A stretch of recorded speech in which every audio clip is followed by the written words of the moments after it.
So you started your cleaning business and you hired a few employees, and now you have to deal with a bad client.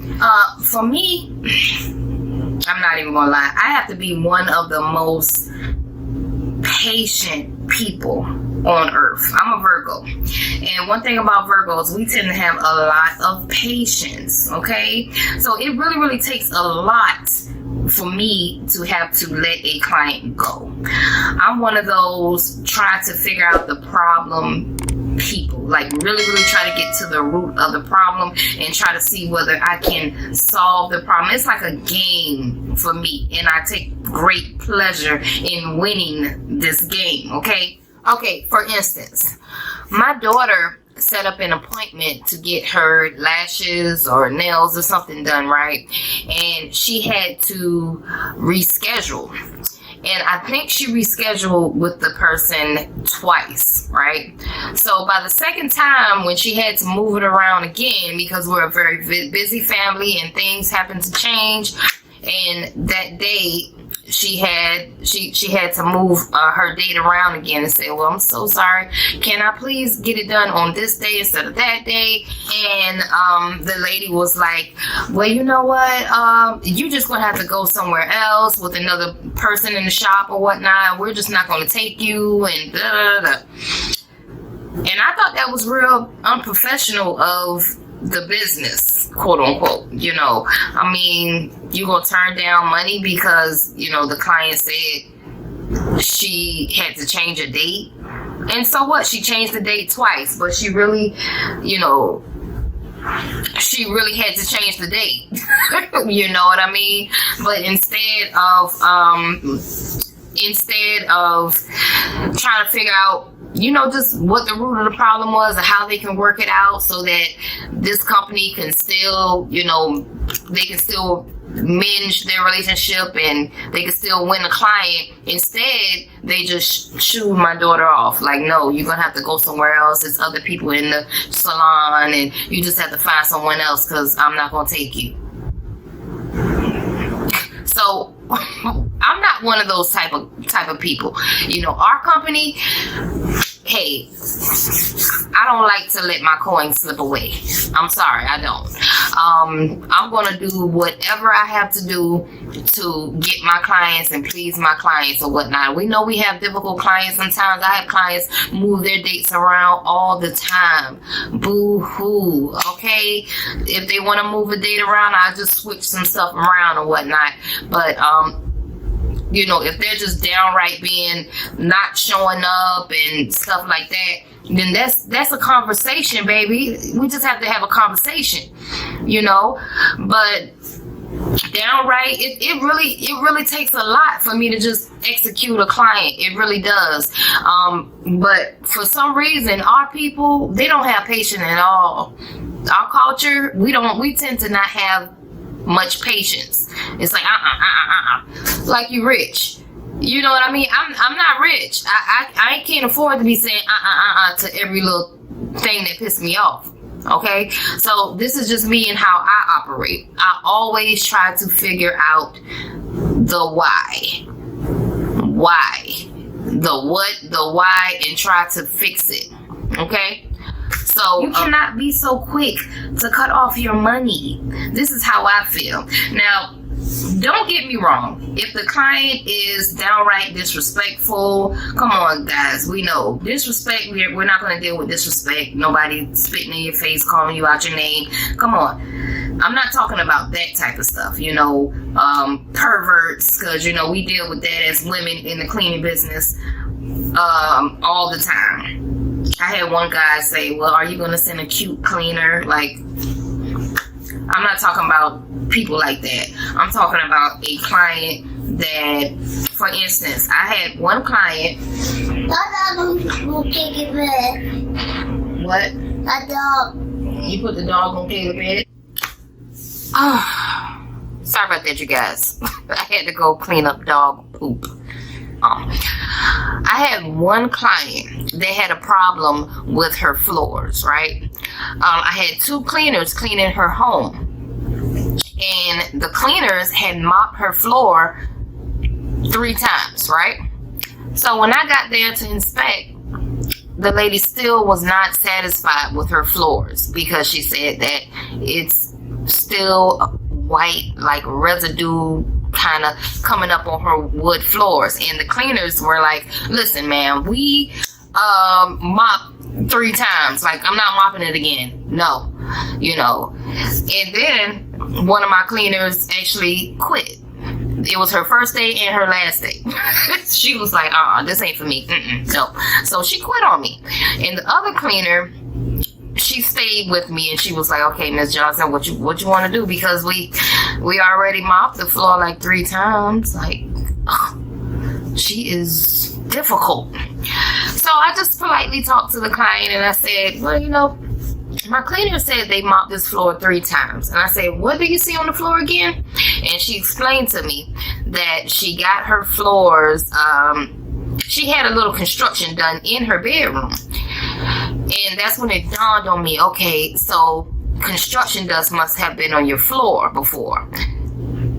Okay, so now we're getting to the root of the problem, because if there was light construction dust on the floor and my cleaner mopped with a spray mop, if she didn't change that pad out, she didn't do nothing but mop and put the construction dust back on the floor. Problem solved, right? So I said, okay, I think I know what we need to do. So we changed the pads on the spray mop, and we actually put towels on the floor and went over it with our feet as we were mopping. We were able to make the floor shine after me and my other cleaner went over the floor for the 4th time. We got it. And she was so pleased. She was like, thank you guys so much for being patient. I know this was difficult, but hey, these people are paying money just like you. When you go out to eat, you want great service, right? So that's how I look at it. And I also look at it like this. When you used to work for someone else, right? When you used to work for somebody else's company, were you so quick to walk off? Probably not, because you lose your job, right?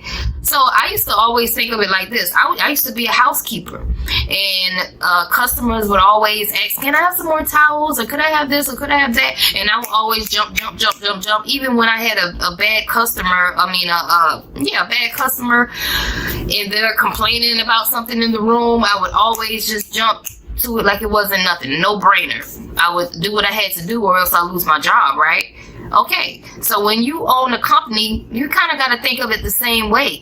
Like, I mean, you did it for someone else's company before, so why not bust your ass for your own company, is all I'm saying. So, I figured out what the problem was, and I was able to execute on the problem, and we get to keep a client, you know. So we've had that client for a while now.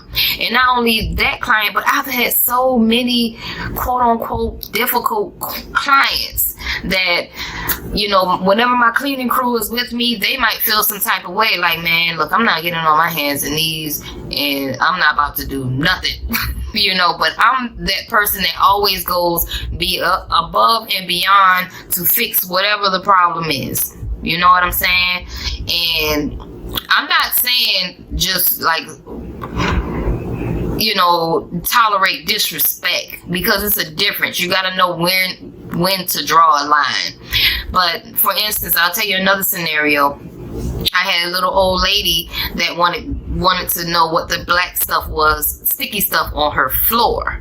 She said it's like little chunks of black sticky stuff on her floor. She said cleaners can never get it up. And she said, do you think you can like get a razor and get down there and, you know, before you mop, like, you know, pick at it a little bit, because it's been there for years and it's just, it bothers me. So I said, okay. And I got down there with the little razor, and it came up like that. And when I did it, she looked at me like I was a god or something. She was like, oh. And she said, you know what?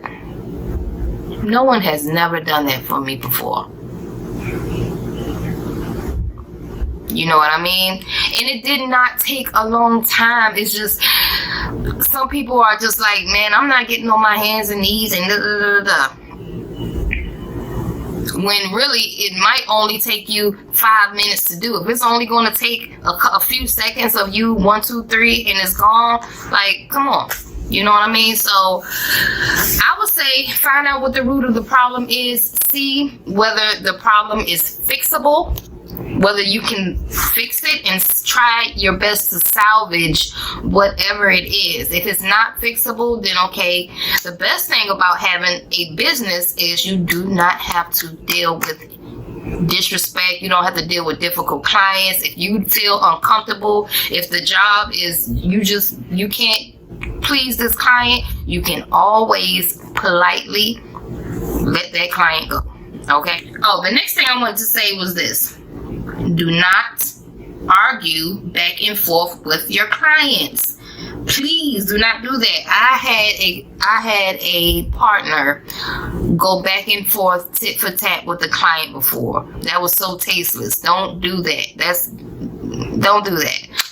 Don't argue back and forth, okay? Either it's going to work or it's not. You don't get rid of a bad relationship the first time someone makes you mad, right? The first time someone pees you off, that a friend or your husband, you're not just like divorcing them right away, right? So that's how you have to look at this situation with your client. It's a relationship. First time they kind of get on your nerves about something, you're gonna cut them off. I just think about the situation. Can I fix this situation? Is this situation fixable? And every time I think of it like that, I figure out a way to fix the situation and win my clients, because we want our business to survive. The last thing I wanted to talk to you guys about was, so what if a client doesn't pay you? I had someone ask me this question before, and they was like, well, what do you do when your clients don't pay? And I said, well, you know what? If your clients, I had to deal with this. Everybody's going to have to deal with this. Clients that don't want to pay you, right? And what I've learned to do is either get half of your money up front or get the whole amount up front. Half or whole, get something up front, okay?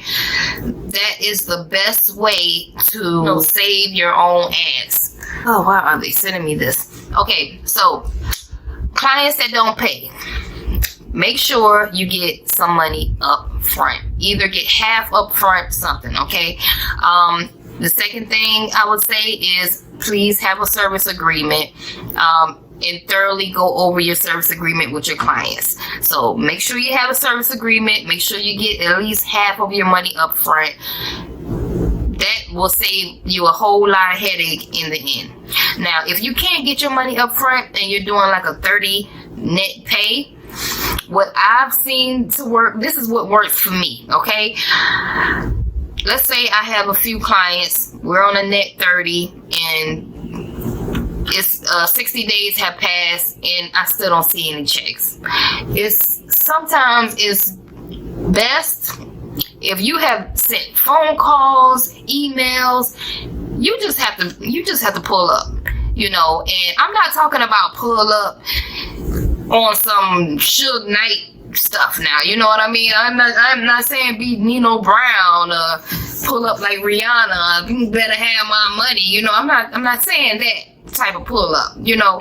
But sometimes it's best just to go there, look your clients in the eye, and just let them know, hey, I really, really, really enjoy working with you guys, you know, and I really would like to continue our relationship, you know. Been working with you guys for a year now, and I'm looking forward to having a long future with you guys, but, you know, I can't survive without my currency. You know, just come up with something, you know, and let them know, just, you know, let them know, just go up there, look them in the eyes, and just be firm. Keep it 100 with your clients. And a lot of times that works for me. They'll say, well, you didn't get it yet? Oh, well, wait a minute, let me, you know, yeah, go ahead and do that, please, because, yeah, I need my coins, okay? So that's all I have for you guys today. Make sure you like, comment, subscribe down low, and share this video. I'll see you guys on the next one.